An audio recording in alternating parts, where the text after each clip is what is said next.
Nous allons acclamer notre mère spirituelle, notre berger, dans cette effervescence de célébration pour cette rentrée dans la maison de votre Père. Yes. Le ministre de Dieu, Excellence.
qu'il y a des gens qui sont plus valeureux que vous et moi,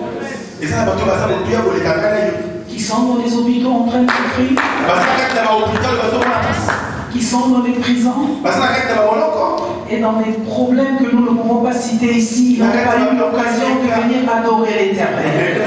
Mais vous et moi, nous avons eu la chance d'être ici ce matin dans sa maison. Ce n'est pas la maison de ton grand-père, mais c'est la maison de Dieu. À cause de cela, il te faut une acclamation d'adoration.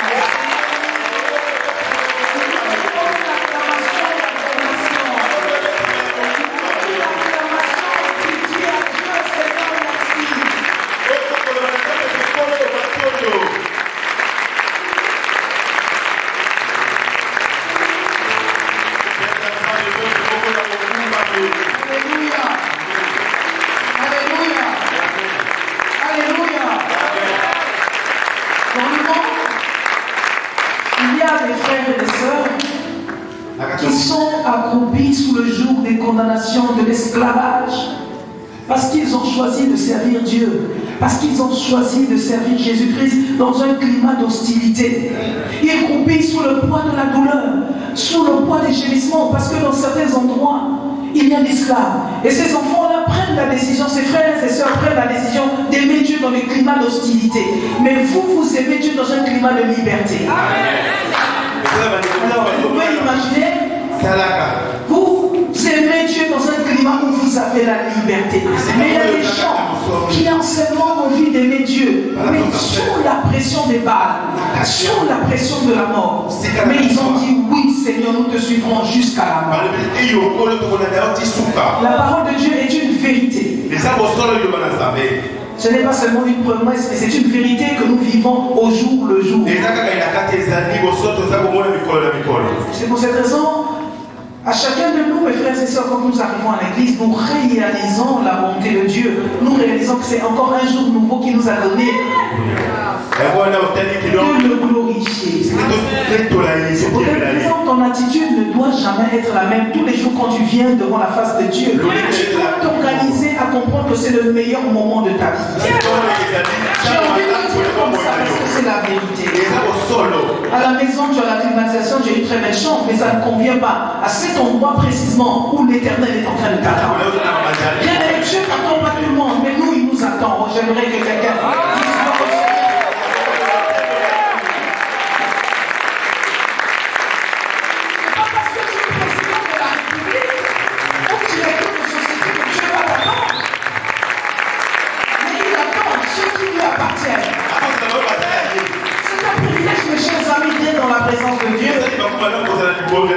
dise la Bible dit que là où son nom est invoqué, il n'y a point d'homme de ténèbres.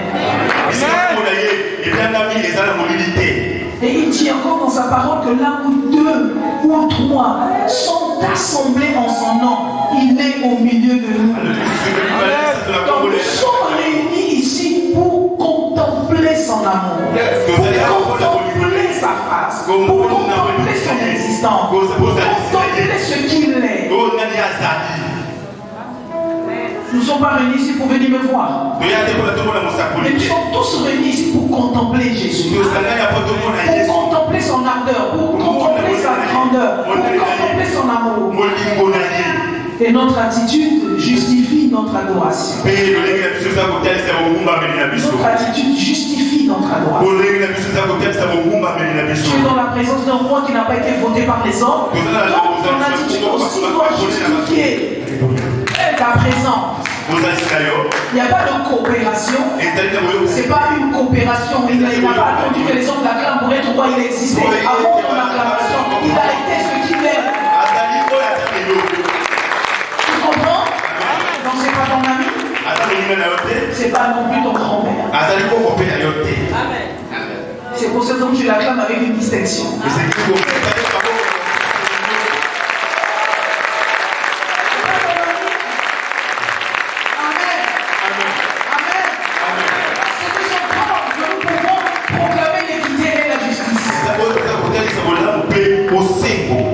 Et même si nous devons libérer l'encens, c'est pour son adoration. Nous libérons l'encens, c'est pour son adoration. Et quand tu n'as pas l'encens à libérer, comme tu n'as pas d'encens à libérer, ton acclamation remplace l'encens. Écoute-moi, c'est pas les papas l'encens. L'encens. Quand vous lisez dans le livre de Malachie, chapitre 1, verset 11. Et vous savez qu'en Israël, les Israélites amenaient l'encens. Pour parfumer. Pour chercher l'acquaintance de l'adoration. Amen. C'est comme cette femme qui avait le Val-Zadbat rempli du parfum de nard. Elle ne savait pas quoi donner à Dieu. Donc quand elle a renversé ce parfum C'était pour célébrer la résurrection. Vous comprenez? Amen. Et donc chaque pas de nos vies doit être prophétique. Quand tu viens à l'église, ne sois pas un conformiste. Mais célèbre Dieu comme toi tu le comprends. Célèbre Dieu comme tu le comprends.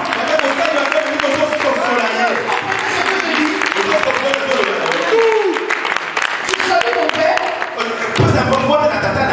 mais tu peux le saluer avec la consternation. Voici les véritables adorateurs. Quand tu te prosternes, ça ne veut pas dire que tu es faible. C'est parce que tu as compris. Il y a des gens qui pensent que se prosterner, c'est une profanation. Je ne suis pas digne de me lever devant cette chaîne. C'est Dieu qui a permis que je vienne maintenant. Je m'abaisse simplement pour lui rendre l'honneur. Lui rendre la gloire parce que je ne suis pas digne. Je ne sais pas si vous comprenez. Fais ça un jour dans ta vie pour que tu comprennes la dimension de la gloire que Marie a eue. Et quand Jésus montre à la croix, Marie regarde. Sans dire à Dieu. À aucun moment dans la Bible, Marie dit Seigneur, arrête la douleur. C'est des choses qui peuvent arriver. Parce que ce qui est écrit est écrit. Et si ça n'arrive pas, la parole de Dieu ne s'accomplit pas.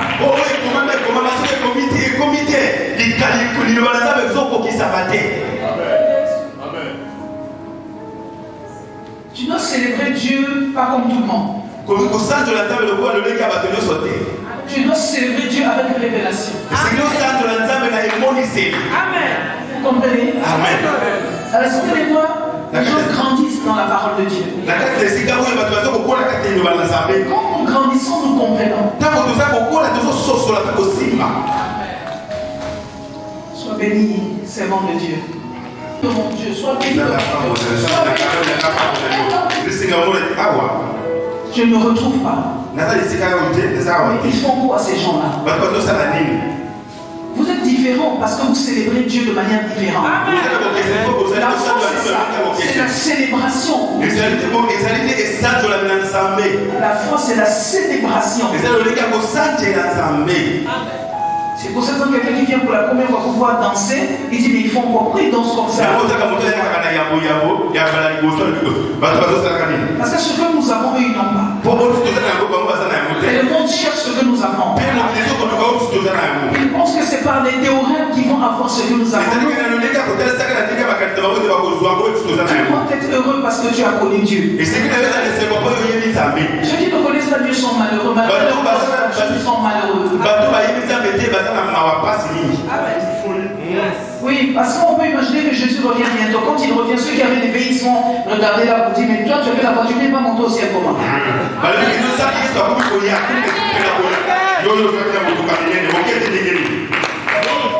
C'est une folie, mes amis. Amen. Je voudrais inviter le peuple de Dieu à rentrer dans cette folie-là. De toute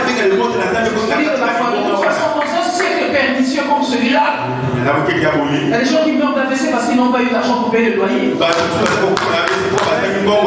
sommes dans la joie parce que nous avons le Seigneur. Malgré les problèmes, nous continuons à être dans la joie. Il faut la demander afin que votre joie soit parfaite. Que les problèmes ne t'arrêtent pas d'aimer Dieu. En dehors du Seigneur, tu vas aller où? Quelle est la maison qui offre la sécurité? Il n'y a aucune maison ici qui offre la sécurité. Si il y avait une maison qui offre la sécurité, le président n'aurait pas eu de garde-corps.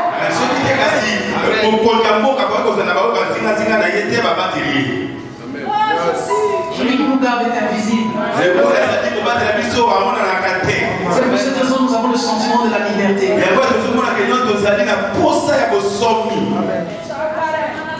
Là où est l'esprit du Seigneur, il y a la liberté. Ne fais pas de ta liberté une pierre d'achoppement.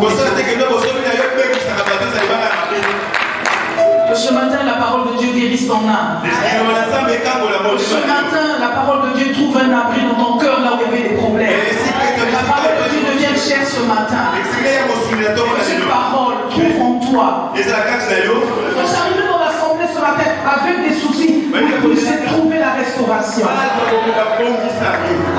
Ce n'est pas encore fini, mes amis. La bouche du Seigneur ne se fermera jamais pour Sion. Toi qui es dans le malheur, sache que Dieu te connaît. Tu es dans le plus bel endroit de la terre. Le plus bel espace de la terre, c'est là où tu es actuellement. Parce que la présence de Dieu est là où toi tu es. Mais ça s'accomplit. Que Dieu t'accorde la force et que ton cœur soit solide devant toutes les paroles que Dieu va construire. Sois béni ce matin. Que Dieu mette une attelle à tes membres et que la parole de Dieu soutienne tes pieds. Et que tu sois forte à jamais. Parce que Dieu est fidèle. Dieu est fidèle. Dans toutes les épreuves, il n'a pas changé de nom. Il est fidèle. Réjouis-toi. Amen. Je suis venu parler à une personne qui est désespérée ce matin. Quand tu regardes le nombre de tes charges, tu dis comment je fais pour vivre. Quand tu regardes comment le loyer est pesant sur ta vie, tu dis mais comment je fais pour avoir la joie. Les enfants, il faut payer l'école et tout ça, tu fais comment? Ce temps-là va passer parce qu'il y a des temps de rafraîchissement qui arrivent. Il y a des temps de rafraîchissement qui arrivent. Tu ne passes pas le temps de difficulté, tu ne connaîtras pas aussi les temps de rafraîchissement. Si tu ne connais pas les temps de difficulté, le temps de rafraîchissement, tu ne rencontreras pas aussi. Est-ce que tu comprends, mon frère? Salue la présence de Dieu ce matin. Je suis venu vous encourager ce matin pour la nation, pour la responsabilité dans les familles.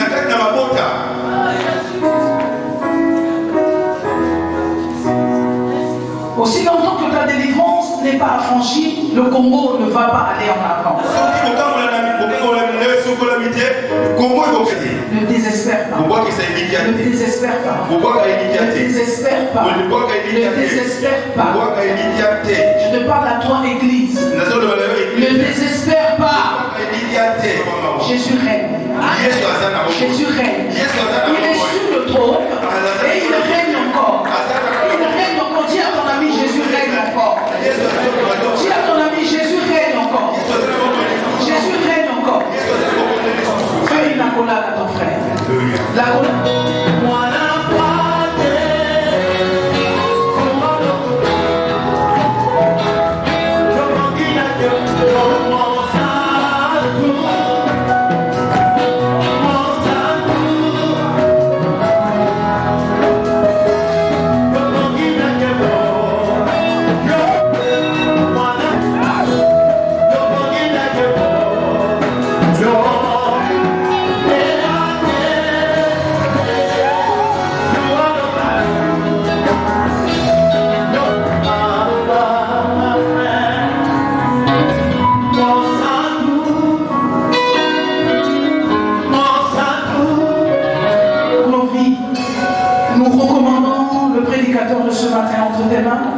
Ton serviteur, Père.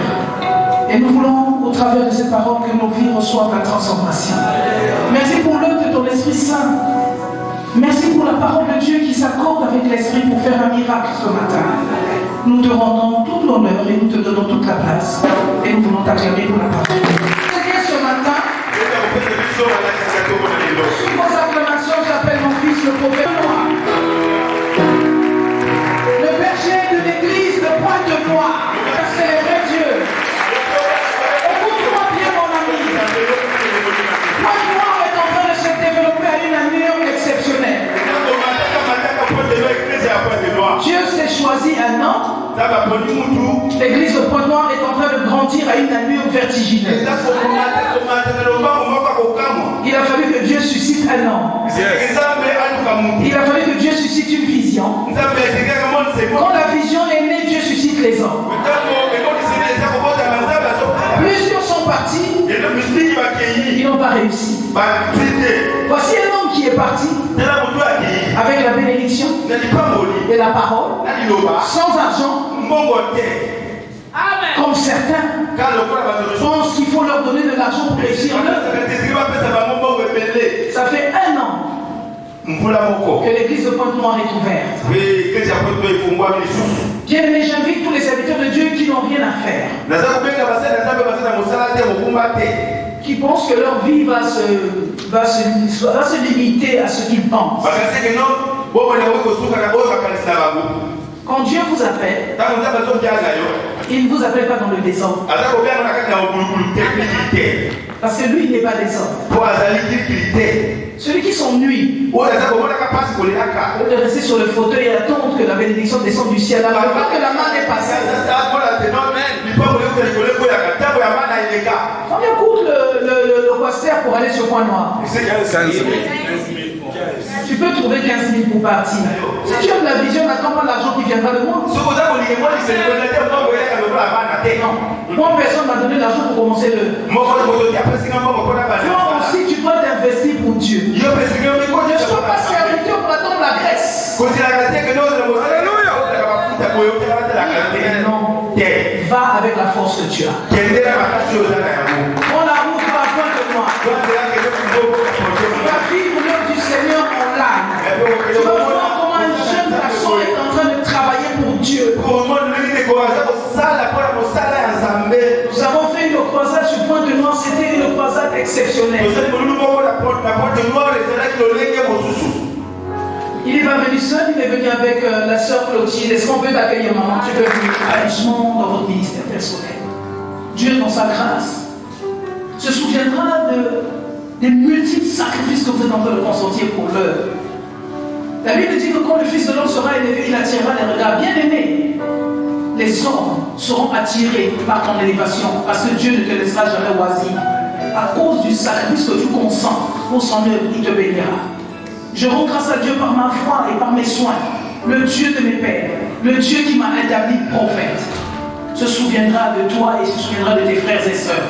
Ceux qui sont restés à Pointe-Noire aujourd'hui, ils attendent de l'Éternel, ils attendent de votre retour cette même onction. Qu'au retour, que Dieu permette que le déploiement de cette onction se manifeste de manière particulière. Sois béni et que ce jour soit une journée de joie, une journée de fête pour ton ministère et pour ta vie au nom de Jésus. Dieu, par mes soins et par ma voix, mais aussi une bénédiction pour les frères et sœurs qui sont dans l'église.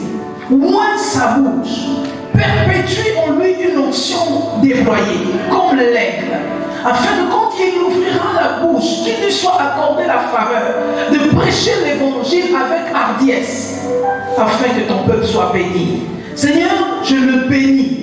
Et j'attends la bénédiction qui vient de toi. En tant que son mentor, en tant que sa mère spirituelle, je le bénis agréablement. Et je déclare au nom de Jésus-Christ de Nazareth la longévité de cette onction jusqu'au retour de Jésus. Yes. Prêche comme tu n'as jamais prêché. Et que le peuple de Dieu soit édifié, parce que nous sommes un feu qui a besoin d'être nourri ce matin. Nous sommes la représentation de ce bois de chaume. Et nous voulons que la parole de Dieu puisse mettre en nous ce qu'il faut pour que nous puissions être agréables au Seigneur. Sois béni ce matin et que l'onction de mon ministère t'accompagne au nom de Jésus-Christ de Nazareth. Amen. Amen. Merci, nous pouvons acclamer. Répondant à une invitation sainte. Et est-ce que tu peux encore une fois de plus essayer de monter un peu plus haut en chantant ces cantiques? Merci.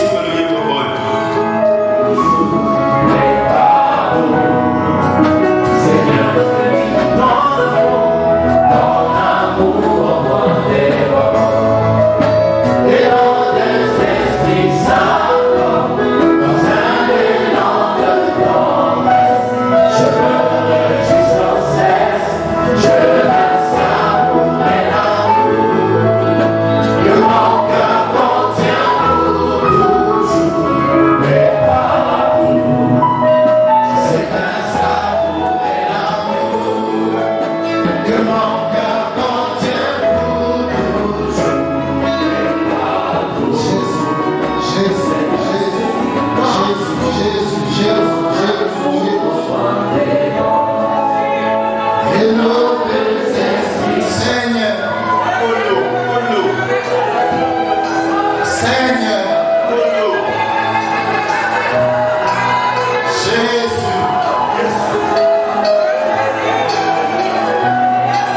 Jésus, embrase ce matin.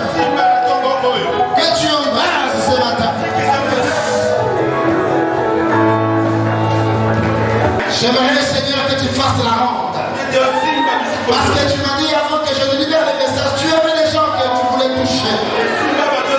Si c'est toi vraiment qui as parlé, Seigneur, j'aimerais compter le nombre de personnes que tu as prévu toucher avant ce message. Seigneur, j'aimerais les compter maintenant. Seigneur, j'aimerais les compter maintenant. Seigneur, j'aimerais les compter maintenant.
Quelque chose va se passer maintenant. Tu deviens le canal de transfert de l'onction ce matin. Tu deviens le canal de transfert de l'onction ce matin. Regarde comment tu es en train de te toucher pour toucher ton frère. My God, my God, my God, my God, my God.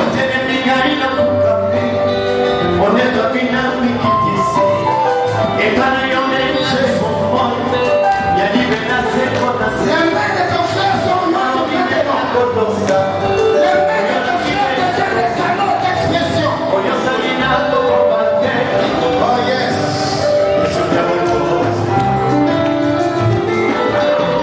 Oh yes. Ça se passe au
Et je sais, Seigneur, que nous passerons un culte dans trop d'effervescence, dans trop d'onction. Merci, Seigneur. En me mettant, Seigneur, sur ce pupitre, je reconnais ici et je me joins à l'onction de ma mère.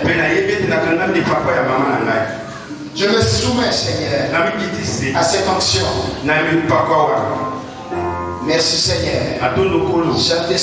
Saint-Esprit, donne-nous l'occasion de parler de ta part et que toute la gloire te revienne. Dans les plus beaux noms, nous avons ainsi prié. Le nom de Jésus-Christ de Nazareth. Amen.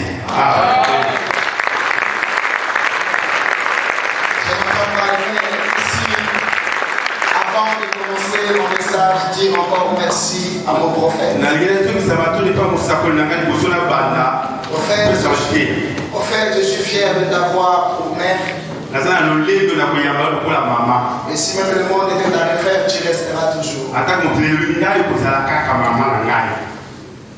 Je suis fier. Amen. Amen. Et nous voulons aussi dire merci à toute l'église. Parce que nous sommes là. Et nous allons partager la parole. Amen. Au nom de l'église de Pointe-Noire, nous vous saluons. Le frère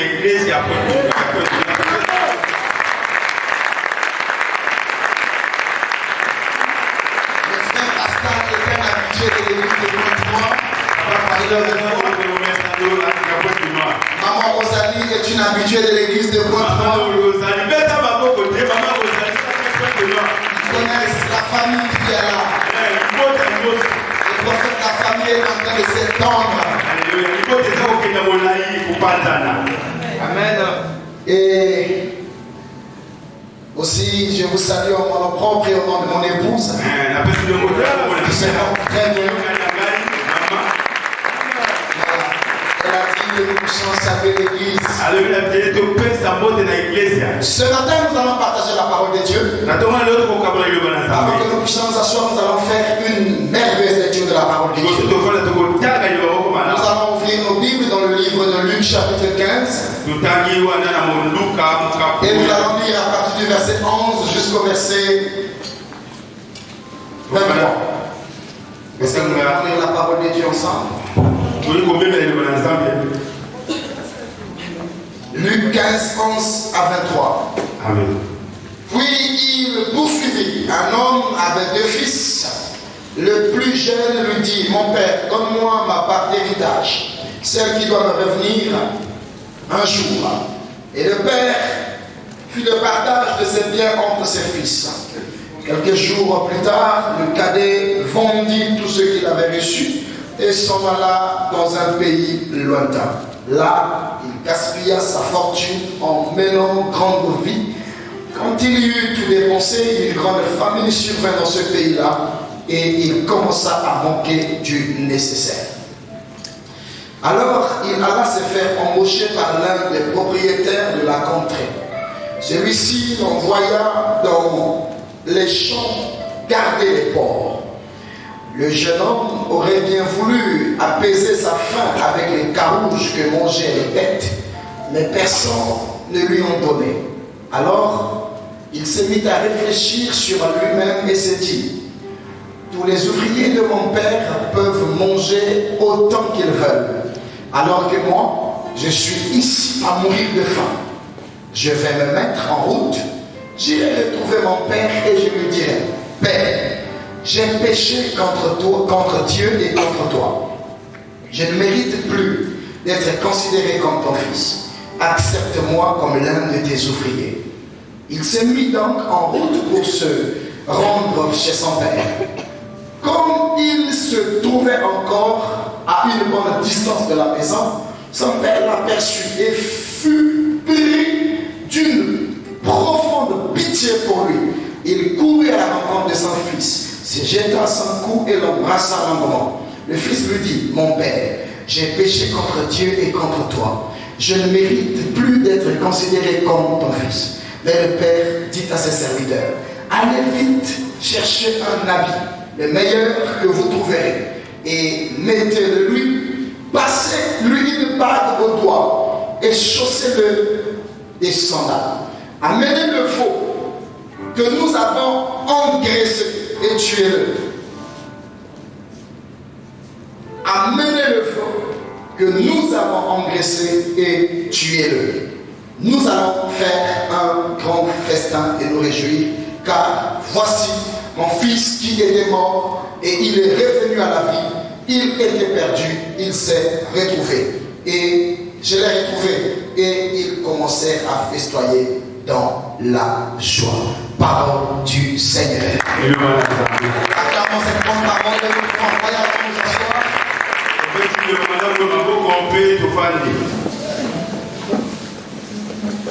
Le thème de mon message ce matin est intitulé Le retour des fils prodigues en cascade.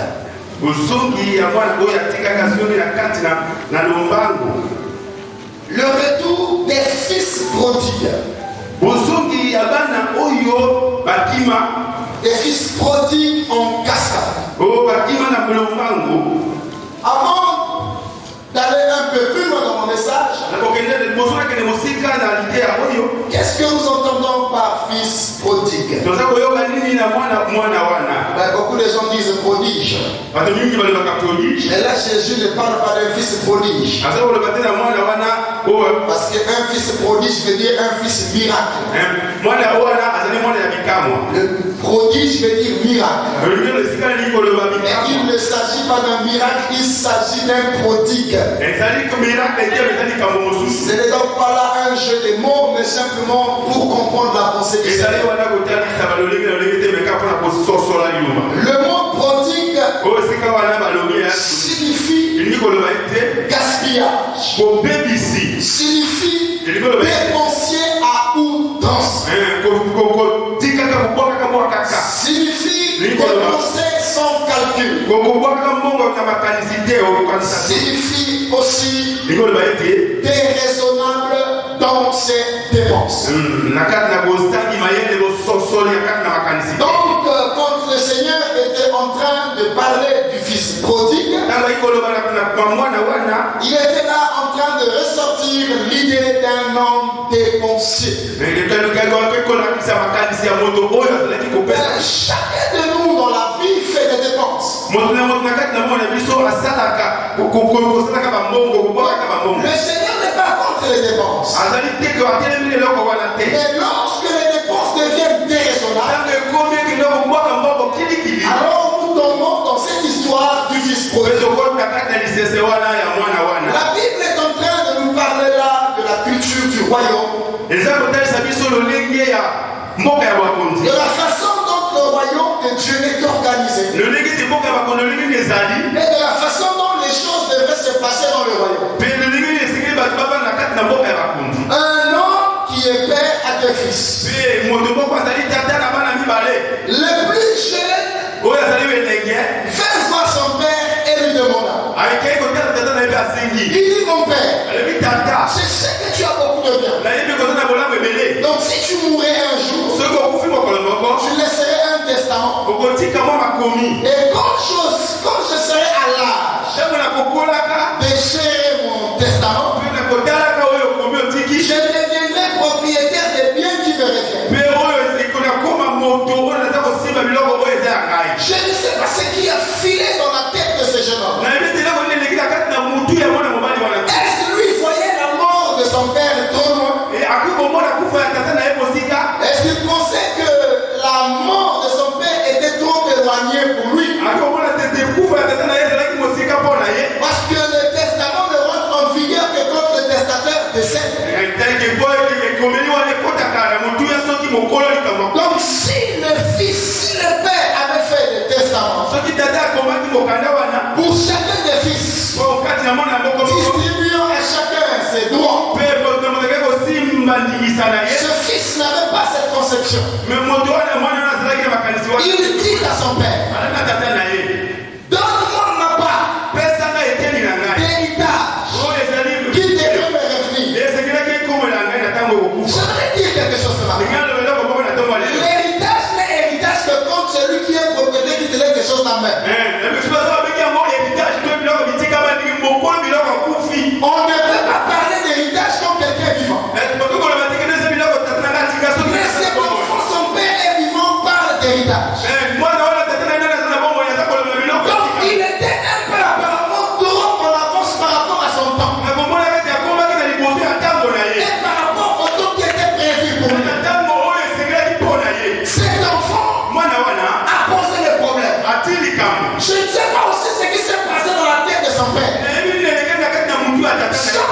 ressusciter. Alléluia. Ou sans dire que attends la mort. Pour que chacun de vous puisse bénéficier de son testament. La Bible dit que le Père accéda à sa demande. Et le Père a fait la part des choses.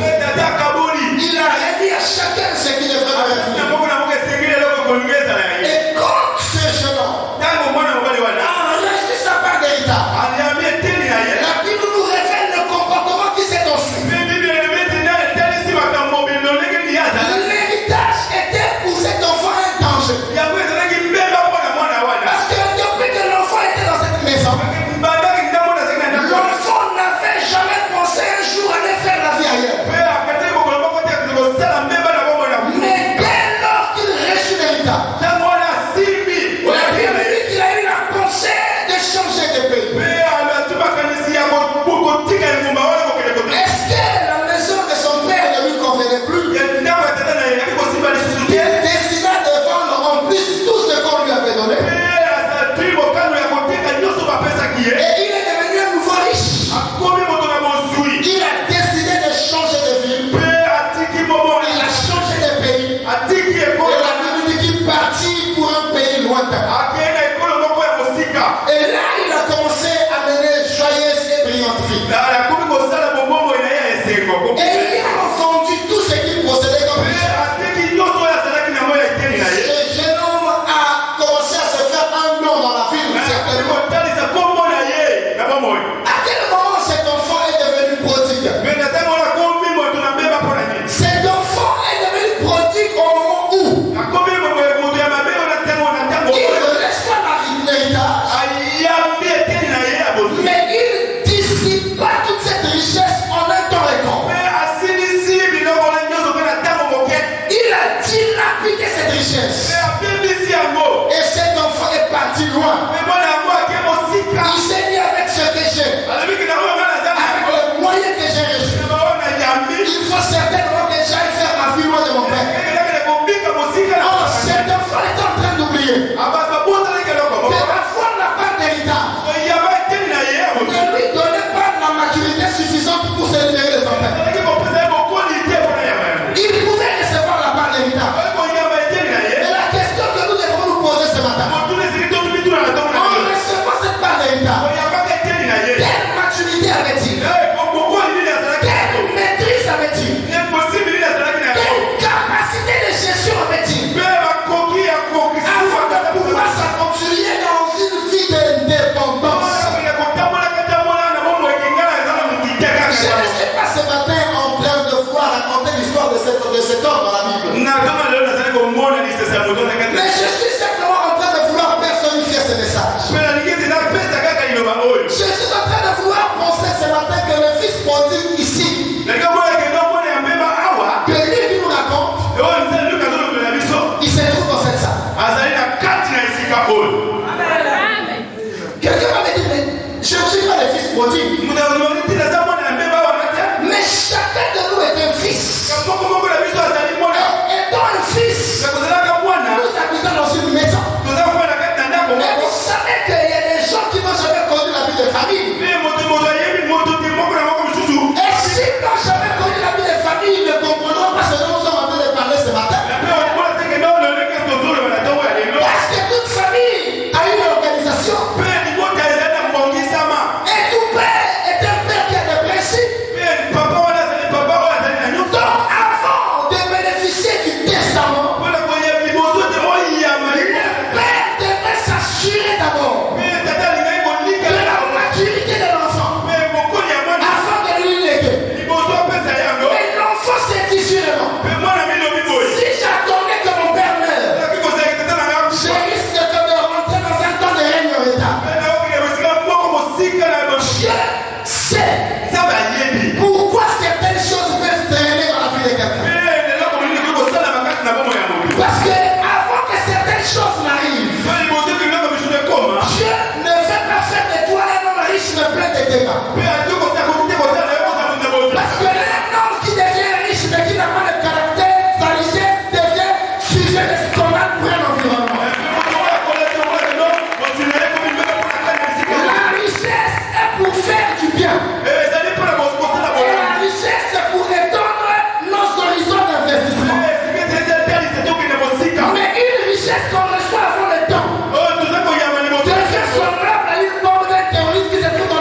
nécessaires pour avoir l'indépendance, vous serez une grande personne.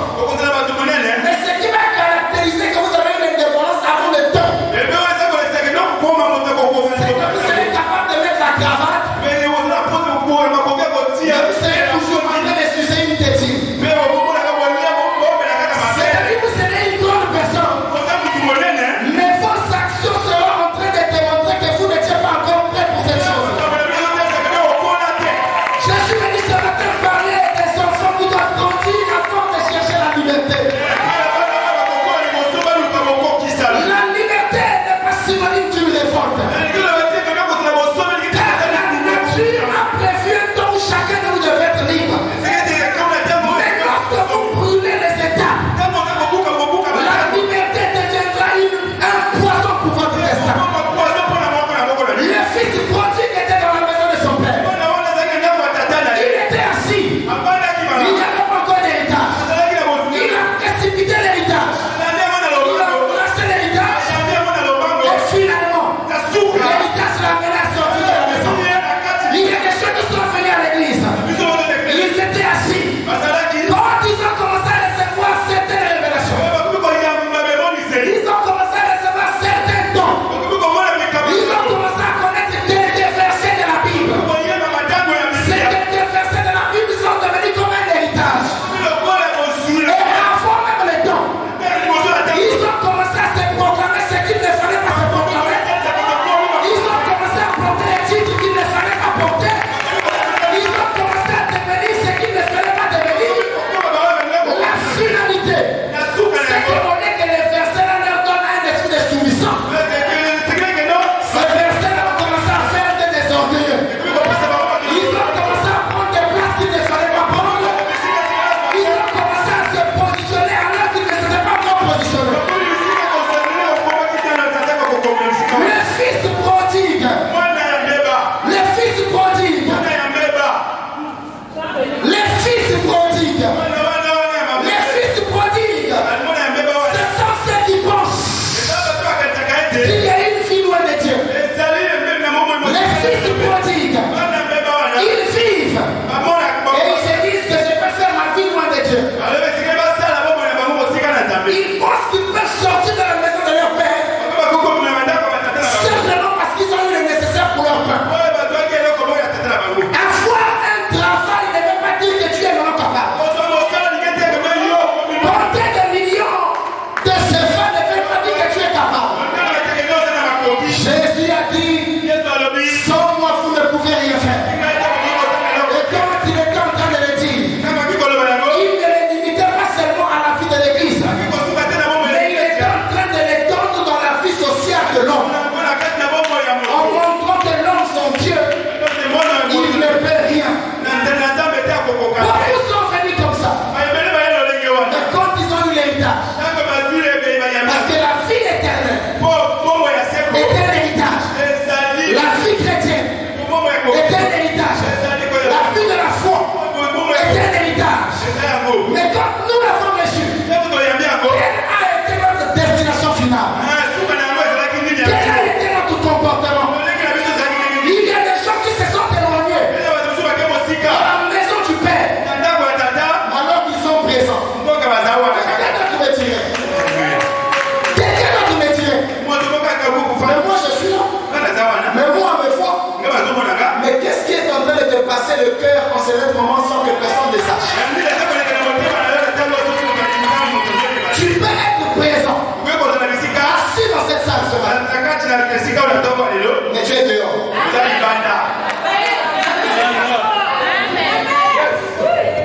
Il y a des personnes qui te montrent qu'il est avec toi, alors qu'il n'est pas avec toi. Le fils prodigue était dans la maison de son père. Il est sorti. Beaucoup parmi nous sont sortis. Et certains veulent sortir. Mais en cherchant à vouloir sortir, vous sortez dans quelles conditions? Vous sortez dans quel temps? Vous sortez avec l'autorisation de Dieu.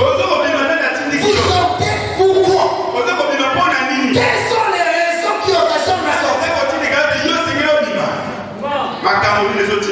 On se croit grand avant le temps.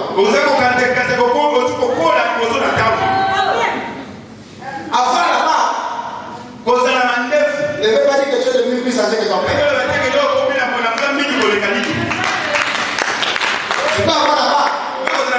Mais cela ne veut pas dire que tu es devenu plus fier que ton père. Tu peux devenir plus grand de taille que ta mère. Mais cela ne veut pas dire que tu es devenu sa mère. Même si tu es devenu plus élancé, tu es d'abord enfant. Parce que tu peux être âgé. Mais quel est ton âge? Tu peux être âgé. On connaîtra ton vrai âge dans les actions que tu poseras. Parce que tu peux avoir des cheveux blancs. Mais les actions que tu poses montrent que tu es encore quelqu'un qui va s'asseoir et prendre le lait. Nous venons à l'église. Nous naissons tous. Nous avons une mère.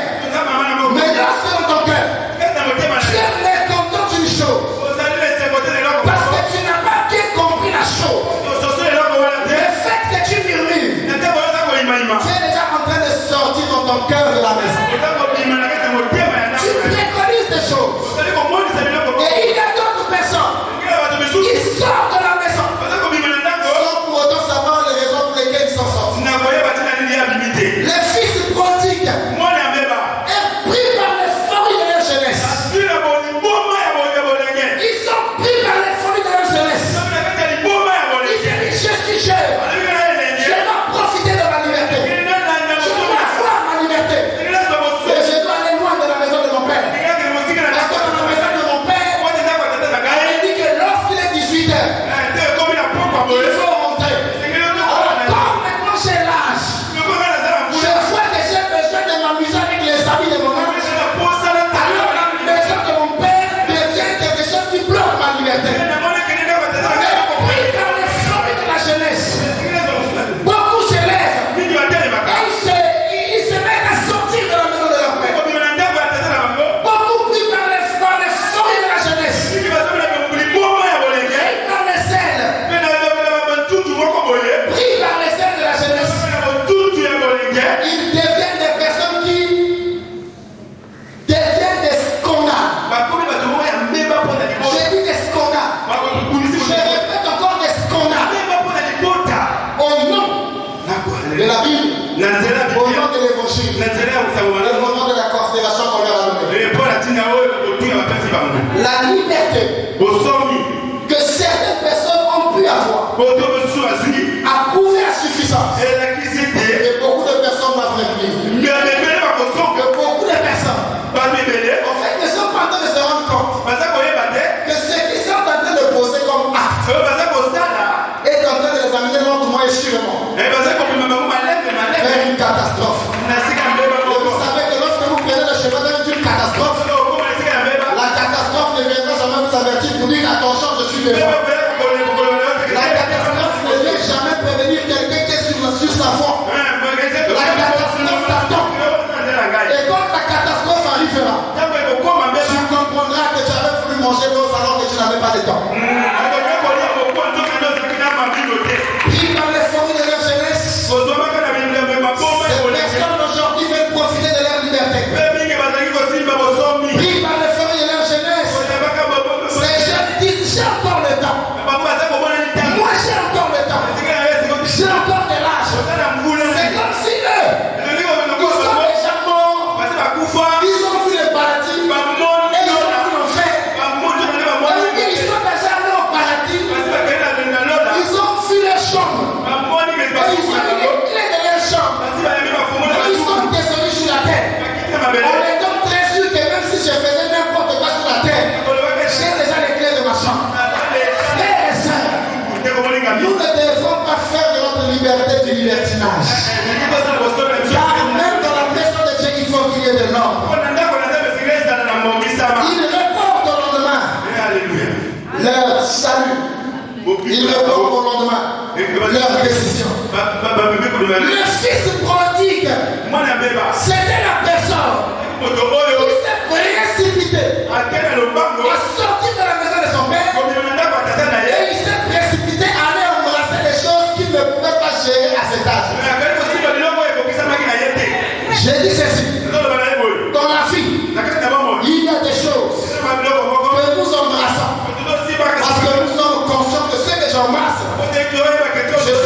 capable de les gérer. Imaginez que vous allez voir votre père un jour. Et vous disiez à votre père, maman, c'est maintenant pour moi l'heure d'aller louer. Papa, j'ai besoin de faire ma fille. Et une fois que tu sors de la maison de ton père, mais chaque soir, pour manger, tu viens manger chez ton père. Pour te laver, tu viens te laver chez ton père. Donc la chose qui manque en fait, c'est seulement que tu continues à dormir. Tu as voulu partir, mais en fait tu n'es pas encore parti parce que tu es encore là. Il y a des gens qui veulent partir, mais ils ne partiront jamais parce qu'il y a des choses qui manquent, ils ont encore le temps de s'asseoir. La maturité dont nous avons, la maturité dont nous parlons, n'a rien à voir avec l'âge physique, mais au contraire ça part des attitudes et des attitudes spirituelles que chacun de nous devrait développer et se poser la question: aujourd'hui, est-ce que je suis capable? Je dis encore quelque chose. Il y a des choses que seules les grandes personnes embrassent. Mais le fils prodigue a voulu les embrasser avant le temps. C'est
tu ne dis pas amen, ça engage que toi. Je recommence. Le fils du prodigue, il met la pression sur son père. En termes d'argent. Vous savez pourquoi il met la pression? Parce qu'il croit qu'il est devenu grand. Mais ce qui montre qu'il n'est pas encore grand, c'est que l'argent là pour avoir ça, il est obligé de mettre la pression sur son père. Regardez le comportement du fils prodigue. Son père, tout ce qui est à son père est à lui. Mais lui, il pensait que ce qui était à son père n'était pas à lui. Il a voulu que son père lui donne. Parce qu'il a fait besoin de paraître. Le fils prodigue, il met une pression d'argent. Même là où on a besoin que la tête tourne.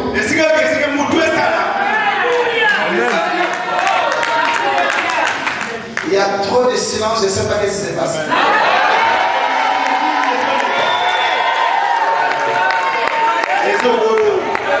Papa, donne-moi ma part d'héritage. Papa, donne-moi ma part d'héritage.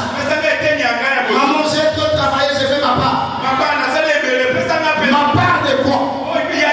En tant que qui? Pour avoir fait quoi? Quand je traverse cette richesse, tu étais où? Pour qu'aujourd'hui tu viennes parler de ta part.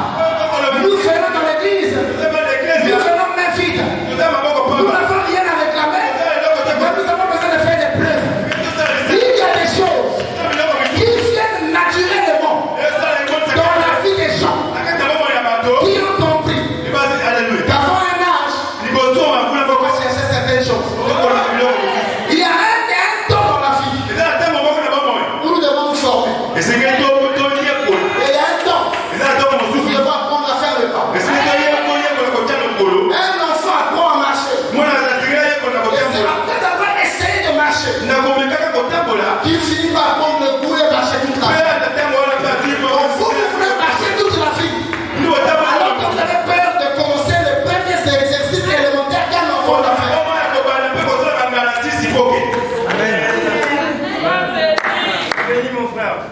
Pour faire des pas. Pour faire des pas. L'enfant va essayer. Il essaie de se mettre. Il y a des gens qui refusent de prendre les responsabilités en main. Et quelquefois, j'ai toujours pensé qu'être leader veut dire, c'est comme si en Afrique. En Afrique, c'est comme si être leader veut dire avoir des problèmes. C'est comme si c'était un leader. Donc, il y a des gens en Afrique qui, quand ils te voient, ils pensent que c'est quand il est venu Jésus qui va finir le problème de leur vie.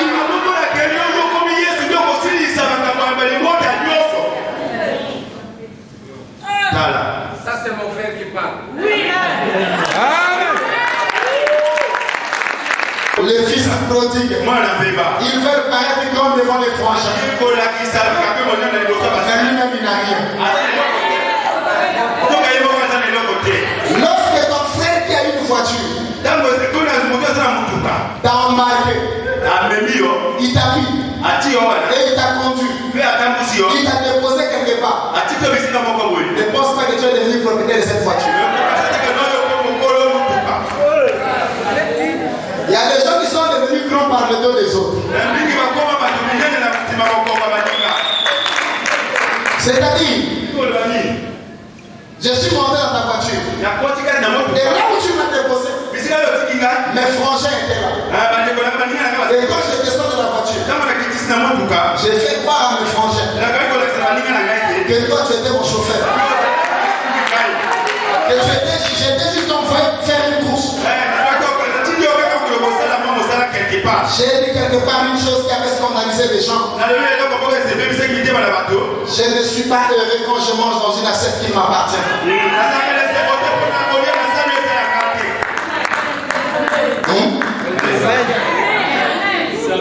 Je vais répondre ça. Je ne suis pas heureux quand je mange dans une assiette qui m'appartient. Tu es allé à une fête. Tout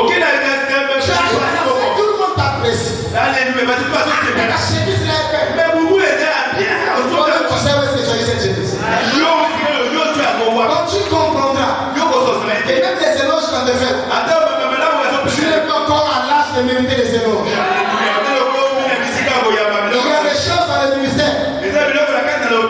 Laissons ça au prophète.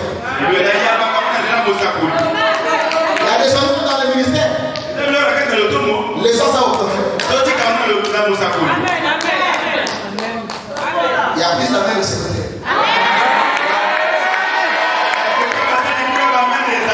Amen. Je vais vous servir pour finir. Les fils prodigues, ce sont des personnes qui sont troublées par l'ambiance.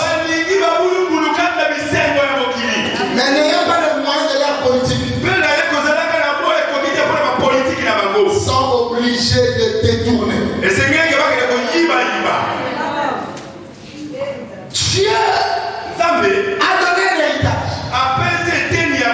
Mais les fils prodigues, par leur soif et leur avidité, ont mal géré l'héritage. La Bible dit, ayant mal géré l'héritage, les pays dans lesquels il est parti avec cette fortune fut frappé les familles. Alléluia. J'ai envie d'ouvrir, mais je n'ai pas envie d'ouvrir. Mais c'est pas les fils prodigues là. Parce qu'il a envie de faire des choses. Mais n'ayant pas les capacités de réunir ces choses-là avec lui, il est obligé d'emprunter des voies qu'il ne faut pas emprunter.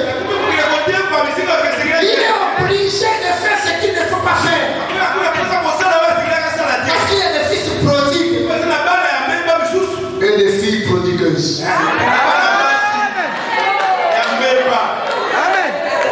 Les filles prodigueuses ont le temps. Ce que tu n'as pas, ne brûle pas les étapes. Ton temps viendra. Ta situation changerait. Ne c'est pas ne brûle pas les étapes. Les fils prodigues font des atterrissages forcés. Là où il ne faut pas atterrir.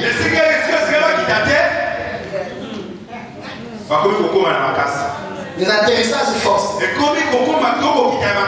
Dans l'espoir tantôt.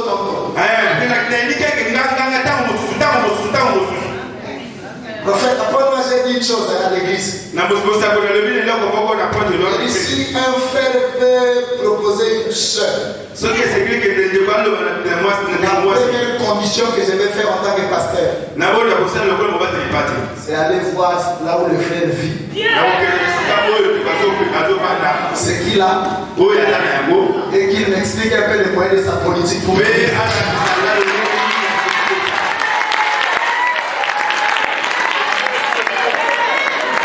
Qu'il m'explique les moyens de sa politique. Le fait que tu viens dire à la fille des autres que Dieu va faire. J'ai appris des histoires qu'il y a des gens qui ont commencé leur mariage, leur histoire, ils dormaient sur la table. Est-ce que c'est là une doctrine que tout le monde va passer par une natte, dormir par une natte, commencer par une natte? Chacun écrit son histoire à sa manière. Donc aujourd'hui, il ne faudra pas qu'on se cache derrière les histoires des autres, parce que chacun de nous va faire une histoire. Oh non, mais les autres avaient commencé comme ça. Ça, c'était les autres. Toi, tu as ton histoire. Toi, tu as ta vie. Toi, tu as ton destin. Tu as ta bénédiction qui t'attend. Il n'a pas passé par les chemins des autres. La mer rouge n'avait été ouverte que pour les Juifs et non pour les Égyptiens. La mer rouge était ouverte. Les Hébreux sont passés. La terre était sec. Mais quand les Égyptiens ont essayé de rentrer dans cette voie, ils n'ont pas pu voir l'autre côté. Qui te dit que là où les autres ont réussi, si tu passes là, tu réussis?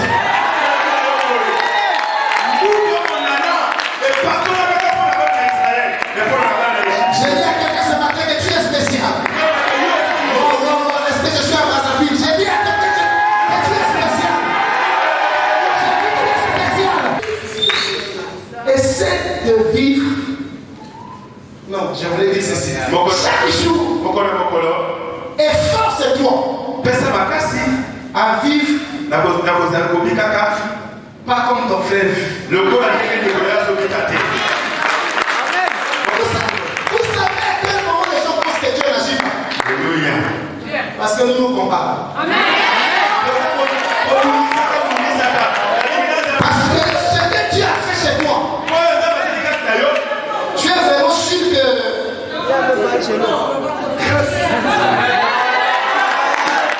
pour tous les habitants de la terre. Mais cette bénédiction n'arrive pas chez nous de la même façon. Je vais expliquer. La télé Congo est en Congo. Il n'y a qu'une seule station. Si le journaliste qui présente le journal est assis et qu'il a porté une chemise blanche, il y a un seul journaliste qui fait le journal. Les hommes récupèrent cette image et ils les distribuent dans tous les pays. Regardez le problème. Le problème se trouve pas au niveau de la télé Congo. Le problème se trouve au niveau des postes récepteurs. J'ai dit aux postes récepteurs. Le journaliste est là-bas. Il a pris une chemise blanche et une cravate rouge. Mais si chez toi ta télé est en noir et blanc, quel miracle voudrais-tu que la télé puisse faire? Quel miracle? Ta télé va montrer que le journaliste est en noir et blanc. Si ta télé, l'écran est comme ça, le journaliste là prend la forme de ta télé. Si l'écran est comme ça, le journaliste aussi prend la forme de l'écran. C'est pour ça que je dis ce matin, ne te compare pas à quelqu'un, parce que c'est un problème de poste récepteur. C'est un problème de poste récepteur. Bon Dieu va la bénédiction. Mais si toi tu as besoin, quand il envoie la bénédiction, si toi tu as besoin de la paix, la bénédiction la viendra sous quelle forme? Si toi tu as besoin du travail, la bénédiction la viendra sous quelle forme? Aussi toi tu es malade, tu envoies la bénédiction. Mais le poste récepteur, c'est pour ça qu'il y a beaucoup de gens qui disent oh Dieu ne fait pas. Dis laisse-moi ce langage-là. Dieu fait chaque jour. En te comparant, il y a quelqu'un d'autre qui sort dans une très belle voiture comme ça dans notre prophète. Mais vous n'avez pas le même problème. Il est dans la clim. Mais le souci qu'il a, si toi on te le donne, c'est la fin de ta vie.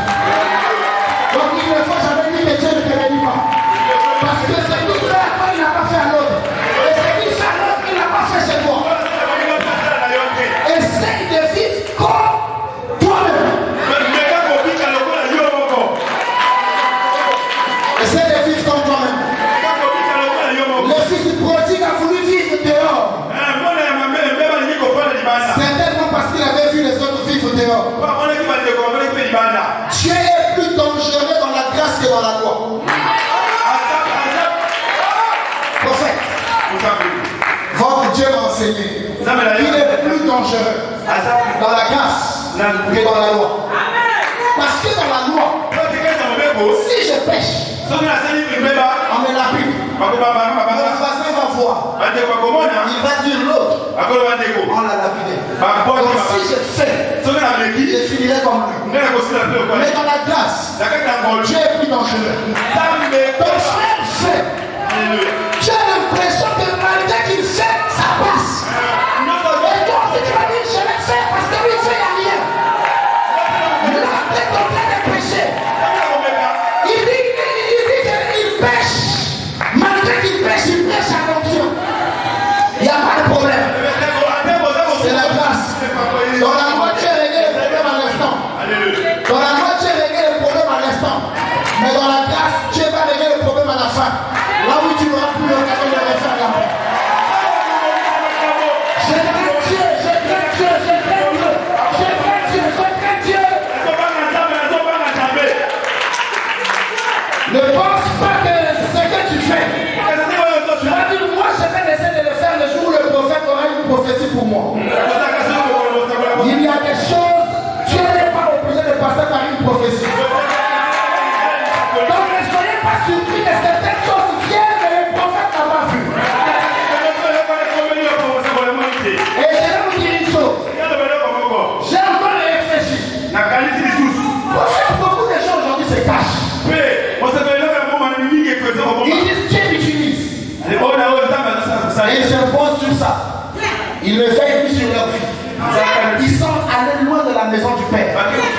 Mais ils ont gardé l'identité du fils. Ils sont en train de mener une vie hors. Mais loin de ça, ils sont serviteurs. Mais j'aimerais vous scandaliser ce soir. Il y a des choses qui sont utiles aujourd'hui, mais qui seront jetées demain. Je prends un exemple. Ce papier mouchoir, il me sert. Après l'avoir utilisé, je le froisserai et je le jetterai. Il y a des choses après les avoir utilisées, on les range. Mais il y a d'autres, après les avoir utilisées, on les jette. Il y a des personnes qui disent, moi je l'utilise, il n'y a pas de problème. Tu es un papier mouchoir, tu prophétiseras, tu feras des miracles, tu parleras, il utilisera. Mais à la fin, il te dira, tu étais un papier, j'avais besoin de toi. Mais maintenant, tu seras mis à la poubelle. Le fils prodigue, loin de la maison de son père, a pensé faire une vie. Le fils prodigue avec son père, a basé sa relation sur la richesse. La relation du fils prodigue était basée sur la richesse. La relation d'un père et de fils ne doit pas être basée simplement sur les mercantiles. Ça doit être une relation naturelle.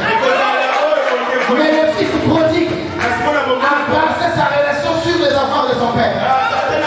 Il y a beaucoup de gens encore jusqu'à maintenant, peut-être qu'ils sont dans cette salle, parce qu'ils ne s'attendent pas à Dieu, mais ils attendent à la réaction du prophète. Ils l'empruntent.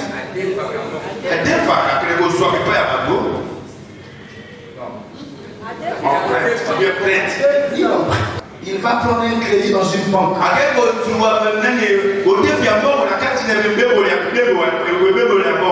Voilà, c'est un costume.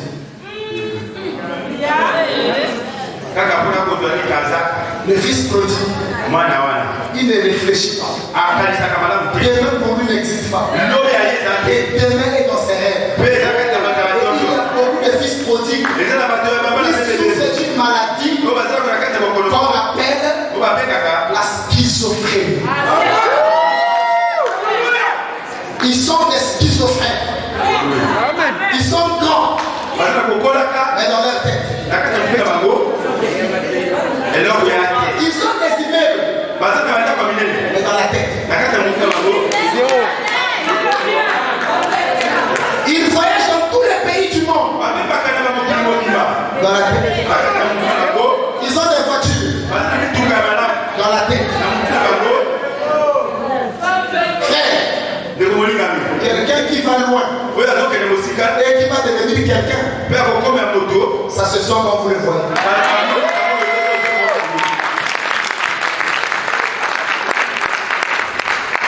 Je continue. Le fils prodigue, loin de la maison de son père, pensa à la nourriture qui était disponible. Vous savez, le fils prodigue, il doit vivre des catastrophes. Après, il se rend compte que la maison de papa était bien. Le monde que vous voyez, c'est bon. Amen. Très bon. Mais je vais vous dire une chose. La vie vous présente autant de choses, mais vous réserve peu de temps. Amen. Vous voyez la vie là. La vie demande les plus belles voitures, les plus belles femmes, les plus beaux vêtements. Mais tu as combien de temps pour vivre?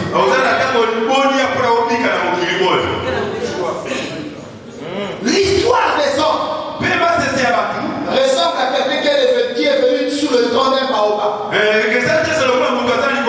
Il a vu les fruits là-haut et il a voulu s'aventurer en embrassant le tronc du baobab. Sortez de la maison du père. La famille vous frappera. Ce soir, Dieu parle à une personne. Il y a quelqu'un qui était sorti de la maison de Satan dans les mauvaises conditions. Vous savez, notre relation avec Dieu, ce n'est pas quand nous sommes dans l'église. Et là où nous sommes seuls et que personne ne nous aime, c'est là que commence la relation avec Dieu. J'ai dit là où nous sommes seuls, il n'y a aucun témoin. C'est là que la relation commence. Parce qu'il y a des gens, maman, ils ont pris de la nature de sainteté à l'éternel.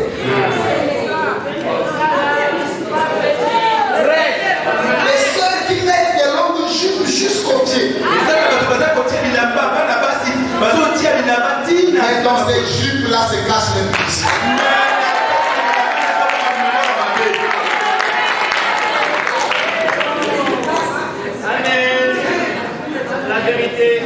Ce que vous faites, là où il n'y a personne, témoignera dans votre conscience que vous êtes enfant de Dieu. Nous cherchons tous le ciel. Donc je n'ai pas besoin de craindre Dieu par pression. Mais j'ai besoin de craindre Dieu par amour. Wow. N'amenez pas votre femme à ne jamais vous tromper parce qu'elle vous craint.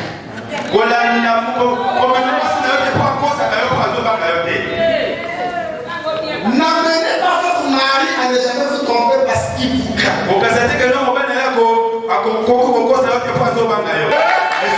La sanctification n'est pas une preuve de force. Mais la sanctification est seulement une preuve d'amour. Si je me sanctifie, c'est pas parce que je suis plus fort, mais c'est parce que je crains Dieu. Et comme je le crains, comme je l'aime, je lui témoigner cet amour en haïssant le mal. Vous êtes encore nombreux dans cette salle ce matin. Vous avez un pied dans le monde et un pied en Dieu. Ce matin, vous avez pris la forme la plus recommandée des agneaux. Mais on sait très bien qu'au contraire là-bas vous avez laissé votre vraie nature. Et que vous allez la reprendre dans le sens. Ce matin je parle à une personne qui pense qu'il a besoin de rétablir sa vraie communion avec Dieu. Communion avec Dieu a simplement besoin de comprendre que si Jésus revenait maintenant avec la vie que j'ai faite ou la vie que j'ai en dehors de l'église, si vous revenez, mes efforts dans l'église seront multipliés par combien? Les jours où je n'aurai plus le micro à la main, ma Bible fermée, tout ce qui me resterait à faire, c'est le compte rendu. Et vous savez, ce compte rendu sera sous votre surveillance avec le rapport des vraies images filmées par 2 caméras. Et vous savez, les 2 caméras sont lesquelles? Le jour est une caméra, la nuit est une caméra. Donc c'est que vous faites la journée où personne ne vous voit, la journée filme. C'est que vous faites la nuit sans que personne ne vous voit, la nuit filme. Et je dis à quelqu'un ce matin, si tu es fort, continue dans cette vie. Ne prépare pas pour les arguments. Prépare-toi pour les arguments. Je dis à quelqu'un ce matin, si vraiment tu es fort, si vraiment tu es fort, le jour du jugement, le jour de ton jugement, on va conduire ton compte à Dieu. En disant Seigneur, je peux te corrompre parce que j'ai le temps dans le compte. Tout sera multiplié par seconde. Frères et sœurs, le dernier messager, peut-être pour ta vie, pour que tu remettes ta vie en ordre. Peut-être que c'est moi ce matin. Je n'ai pas dit que je suis le dernier messager. Mais je dis pour ta vie. Parce que tout peut arriver.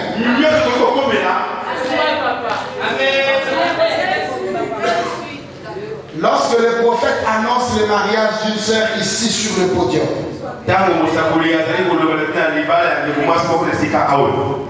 La sœur Terre va se marier. Toute l'église a entendu. Mais toute l'église n'est pas concernée. Parce que l'église se prépare pour les cadeaux. Mais la sœur Cité se prépare pour la cérémonie. Ce message, il n'est pas pour tout le monde. Il n'est que pour une personne qui pense qu'il est un fils prodigue. Et qu'il est en ce moment dans sa relation loin ou en train de s'éloigner. Mais il peut faire demi-tour. Le Père dira toujours: mon fils, tu étais perdu, mais te voilà de retour. Je te reçois. Je te changerai de vêtements. Ne laisse pas le diable t'enterrer vivant dans la culpabilité. Là où tu as commis une faute, viens voir ta mère, viens voir ton prophète. Dis-lui: prophète, j'ai péché contre Dieu et j'ai péché contre toi. Mais je viens pour faire la paix. Que ton Dieu continue à me guider. Ce matin, je vais compter le nombre de personnes. Je vais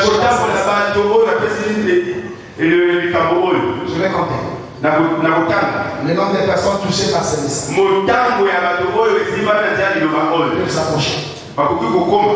Je vais les compter. Oh my God.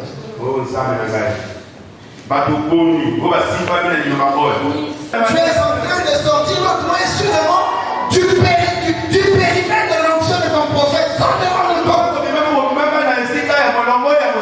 Il y a des pensées qui traversent tes pensées, qui traversent ton cœur. Tu es en train de sortir. Aujourd'hui, le travail aussi est en train de sortir lentement. Tu es très engagé. Et maintenant, aujourd'hui, tu dis c'est le travail. Tu oublies que le travail aussi est en train de t'amener loin de la maison de ton père. Ce matin, c'est une matinée de retour aux sources.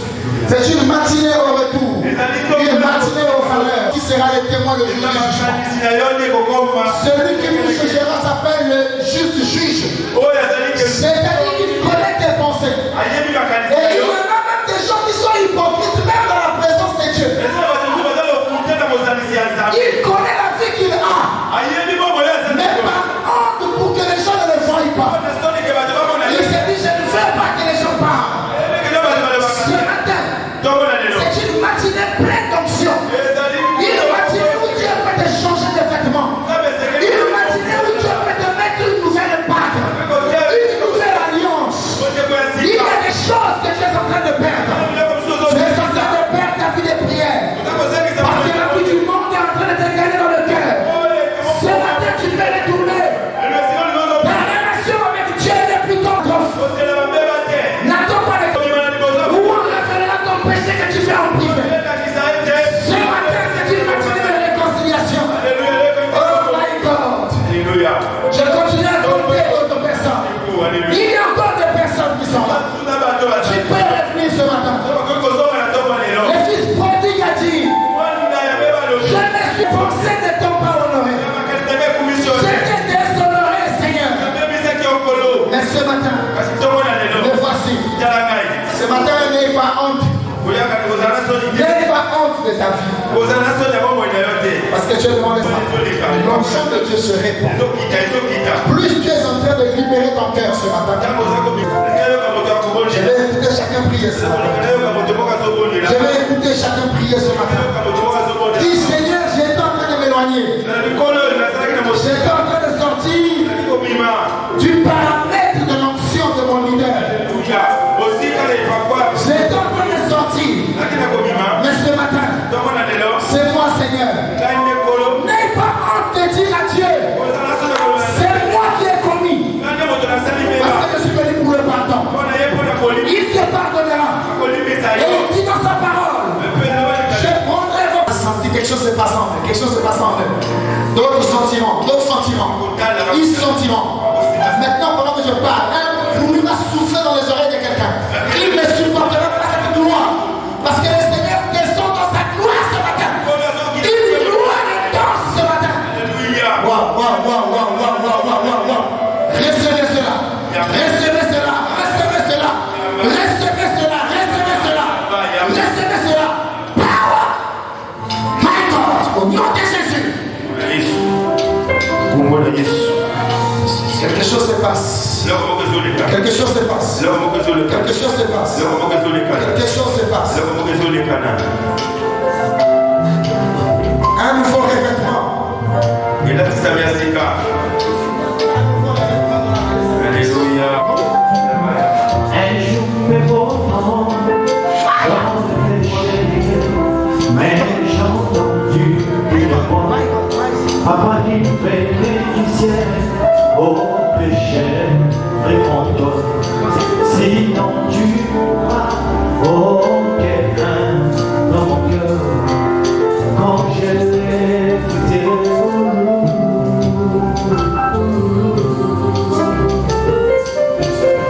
Et je m'abandonne dans les péchés, oh péché, réponds-toi, sinon tu mourras.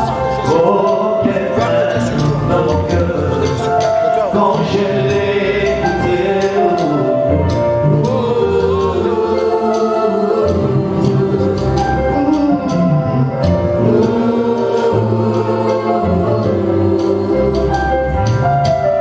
Ce n'est pas fini, il me dit encore.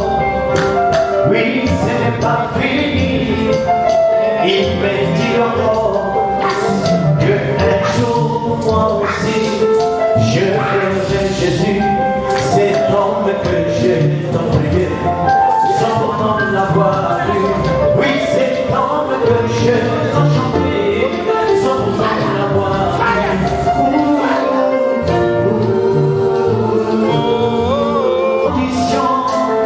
De ce monde, oui, ma dernière condition, c'est dans lui de ce monde.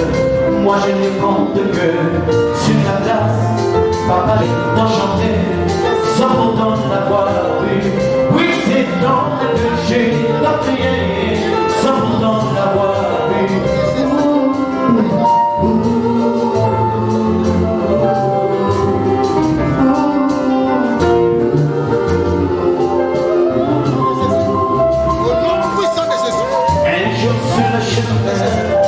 Je marchais, mais j'ai entendu une voix, oui, qui fait écouter.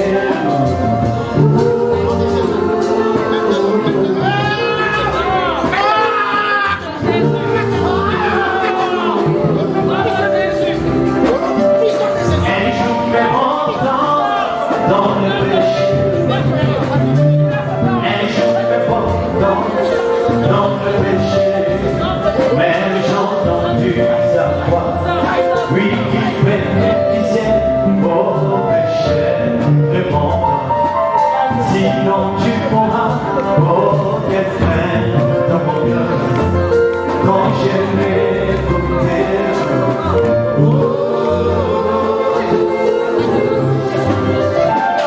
Il me dit encore, oui, ce n'est pas fini. Il me dit encore que un jour moi aussi je verrai Jésus. Oui, c'est l'homme que j'ai tant aimé, sans dans l'avoir vu. Oui, c'est l'homme que j'ai tant cherché, sans dans l'avoir vu. Mais bientôt quelque chose.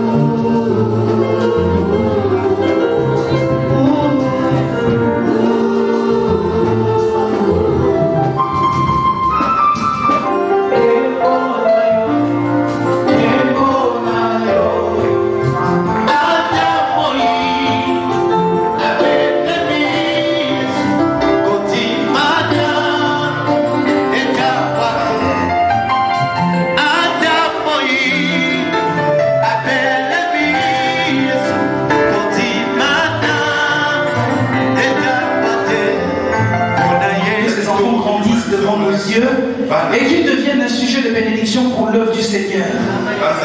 Nous sommes puissamment bénis et très fiers Que Dieu, dans son amour, continue à remplir, à renforcer toutes les meilleures capacités que vous avez. Nous avons été bénis et je pense que vous avez parlé à l'ensemble de l'Église. Et ce matin, ça a été une matinée de restauration. Que quelqu'un acclame le Seigneur. Merci prophète. Merci infiniment. Amen.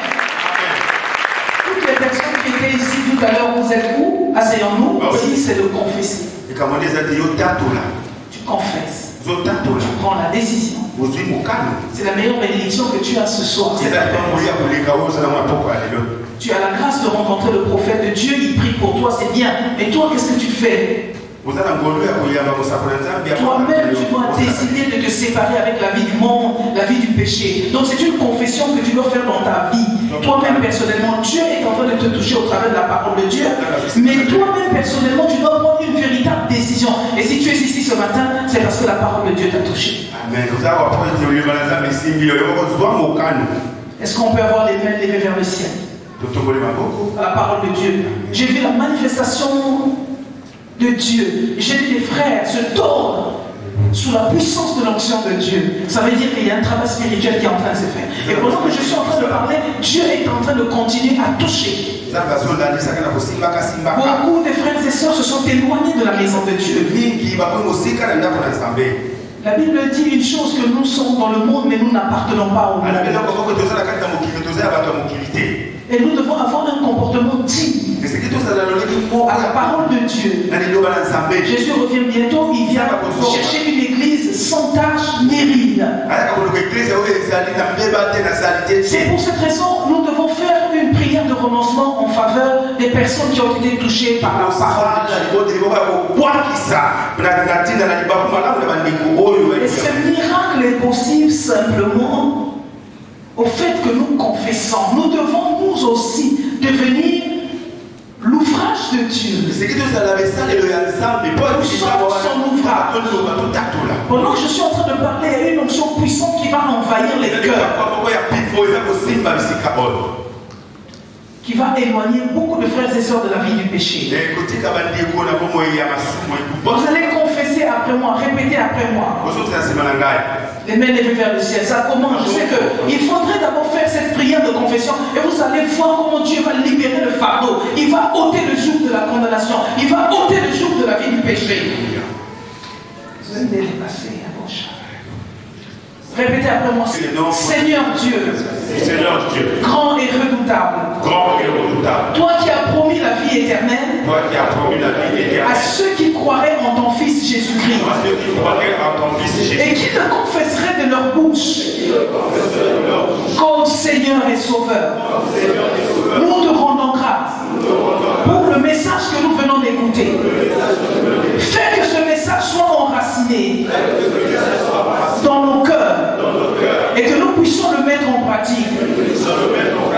Nous te demandons pardon. Notre comportement nous a éloignés de la vie de la foi.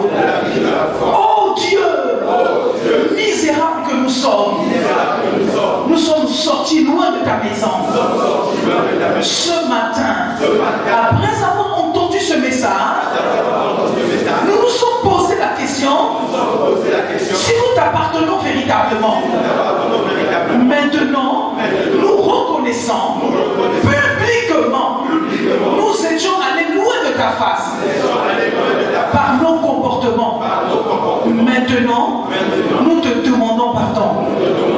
Laisse que ton sang nous purifie, nous rende purs pour une célébration nouvelle. Nous te glorifions.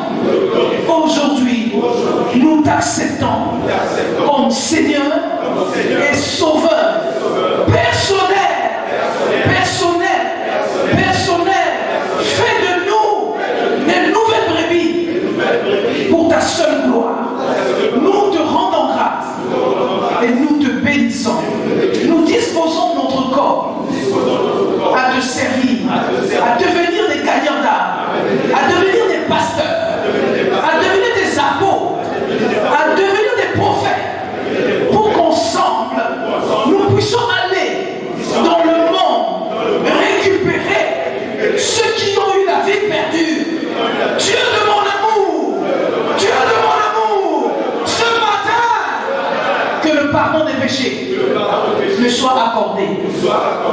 nom de Jésus.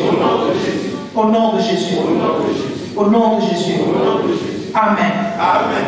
Amen. Amen. Amen. Les mains levées. Père, nous te présentons ces brebis longtemps égarées. La puissance de ton esprit ont répondu favorablement à ton appel. Sois désormais leur Dieu, leur maître, leur refuge, leur patience, leur paix, leur justice, leur sagesse, afin qu'ils aient recours à toi dans leurs souffrances et dans leurs artifices, dans tous les artifices que le diable va déployer vis-à-vis de leur vie. Dieu, nous te présentons ces âmes qui ont longtemps souffert loin de ta parole. Ce matin, la parole de Dieu qui a été libérée dans leur vie a apporté une réelle décision, un motif et un désir de te suivre. Dieu fait en sorte que, ayant entendu la parole de Dieu, que ces brebis puissent désormais être dans ta maison et te servir dans la vérité. Que cette matinée soit pour l'ensemble de l'Église et la plupart d'entre nous un message de restauration, un message qui apportera encore la flamme dans nos cœurs pour te chercher et chercher véritablement ta face. Merci Éternel des armées pour la bénédiction qui est liée à la parole de Dieu ce matin. Que ton nom soit béni. C'est dans cette atmosphère que Dieu, toi qui es dans le ciel, toi qui es omniscient, omniprésent, toi qui reçois favorablement la prière de ta servante, c'est dans cette atmosphère, Père, que je relâche ces paroles de bénédiction qui feront de ce peuple un peuple acquis. Merci pour les bénédictions qui accompagnent la transformation de leur vie. Et fais en sorte que cette prière ne les laisse pas loin de ta maison, ne les laisse pas oisifs, afin que cette prière les ramène chaque jour dans ta maison et dans ta présence. Fais en sorte que cette prière que j'ai relâchée devant de nombreux témoins fasse de ce peuple un peuple saint, un peuple acquis à ta cause. Comme ils sont l'ouvrage de tes mains, tu les tailleras, tu feras d'eux, Père éternel, Papa, un peuple de choix et de justice. Que ton nom soit béni. C'est ainsi, en les recommandant favorablement devant le trône de grâce, je te prie de les garder jusqu'à ton retour. C'est dans le nom de Jésus-Christ de Nazareth que nous avons ici prié. Et nous te disons Amen. Amen. De ta parole. Ton serviteur, le prophète Minos, a relâché les paroles de bénédiction. Il nous a enseigné, nous avons été bénis. Seigneur, merci parce qu'il nous a fait du bien en entendant cet évangile de ce matin. Nous avons compris que tu avais besoin de parler à chacun de nous. Merci à toi, Éternel, de l'avoir disposé, Père éternel, Papa, comme un récipient, pour que nous puissions recevoir ce qui appartenait à chacun de nous. Seigneur, merci dans ton amour. Nous voulons recommander notre départ entre tes puissantes et saintes mains, et nous voulons te dire merci. Parce que tu as été à l'œuvre ce matin, parce que tu nous as bénis des paroles certaines. Nous voulons simplement attendre le temps de l'accomplissement et nous rendre disposés et fidèles jusqu'au retour de Jésus. Merci à toi, Éternel, d'avoir béni ceux qui étaient venus avec les blessures, d'avoir guéri ceux qui étaient venus avec la tristesse. Je te bénis, Seigneur, d'avoir accompli ta parole ce jour. Que ton nom soit élevé.